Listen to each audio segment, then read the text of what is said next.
নমস্কার, পাঁচমিশালির আজকের পর্বে সকলকে স্বাগত। আজকের বিষয়, এপস্টিন ফাইল থেকে বাঁচতে মরিয়া ডোনাল্ড ট্রাম্প। হ্যাঁ, ডোনাল্ড ট্রাম্পের এখন মরণ বাঁচন সমস্যা। এপস্টিন ফাইলে যেভাবে মার্কিন প্রেসিডেন্টের নাম এসেছে, তাতে ভয়ঙ্কর সমস্যায় পড়েছেন ট্রাম্প। এই সমস্যা থেকে বাঁচতে তিনি এখন পথ খুঁজে বেড়াচ্ছেন।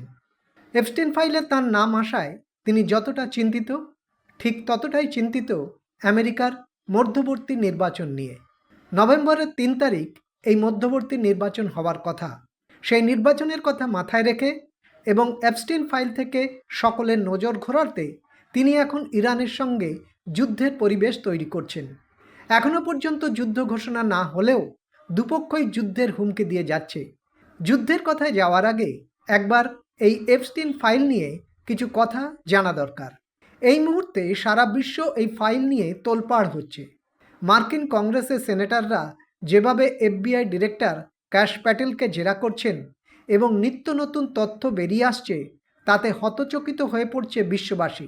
একদিকে যেমন রাজনীতিকদের নাম রয়েছে, তেমনই রয়েছে বিজ্ঞানী স্টিফেন হকিংস এবং দার্শনিক নম চমস্কির নাম। এই তথ্য কতদূর সত্য তার নিরপেক্ষ তদন্ত হলেই জানা সম্ভব। মার্কিন সেনেটররা ক্যাশ প্যাটেলকে যেভাবে জেরা করছেন, তাতে বহু তথ্য উঠে এসেছে। সেনেটর জন কেনেডি তাঁর জেরায় 3টি এমন ছবি সামনে এনেছেন বলে খবর, যাতে এফবিআই ডিরেক্টর ক্যাশ প্যাটেল নিজেও বিচলিত হয়ে পড়েছেন। কারণ ওই 3টি ছবির একটিতে ক্যাশ প্যাটেলকে একটি বিলাসবহুল ইয়টে দেখা গেছে। সেখানে কুখ্যাত জেফ্রি অ্যাপস্টিন যেমন রয়েছেন, তেমনই কিছু মহিলার উপস্থিতিও ছবিতে দেখা যাচ্ছে। এই মহিলাদের কেউ কেউ অ্যাপস্টিনের যৌনচক্রের শিকার বলে অভিযোগ রয়েছে। বিভিন্ন দেশে যাদের নাম এই ফাইলে এসেছে, তাদের অনেকেই ইতিমধ্যে পদত্যাগ করেছেন। ডোনাল্ড ট্রাম্প নিজে অবশ্য বারবার সমস্ত অভিযোগ অস্বীকার করেছেন। তার অস্বীকার আসল সত্যিকে চাপা দিতে পারছে না। ক্যাশ প্যাটেলকে সেনেটররা যেভাবে চেপে ধরেছেন এবং নিত্য নতুন তথ্য সামনে আনছেন, তাতে ডোনাল্ড ট্রাম্প শেষ পর্যন্ত এই কেলেঙ্কারির অভিযোগ থেকে নিজেকে মুক্ত করতে পারবেন কিনা তা নিয়ে যথেষ্ট সন্দেহ দেখা দিচ্ছে। মার্কিন বিচার ব্যবস্থা ভয়ঙ্কর কঠোর। প্রয়োজনে তারা প্রেসিডেন্টের বিরুদ্ধে কড়া পদক্ষেপ করতে পারে। যেভাবে মার্কিন সুপ্রিম কোর্ট ট্রাম্পের শুল্ক ঘোষণাকে বাতিল করে দিয়েছে, আর তাই ট্রাম্প এখন ইরানের সঙ্গে যুদ্ধ খেলায় মেতে উঠেছেন। ইরানের সঙ্গে আমেরিকা সত্যিই যুদ্ধে করবে কিনা তা নিয়ে সন্দেহ আছে। ইতিমধ্যে বিভিন্ন মার্কিন সংবাদ মাধ্যমে খবর হয়েছে, দেশের সেনাবাহিনীর একাধিক জেনারেল এই যুদ্ধ চাইছেন না। তারা জানেন ইরানের সঙ্গে যুদ্ধ হলে তার পরিণতি মারাত্মক হবে। ইরানের সামরিক শক্তি সমীহ করার মতো, বিশেষ করে তাদের মিসাইল শক্তি বিশ্বের যে কোনো শক্তিধর দেশকে নাড়িয়ে দিতে পারে।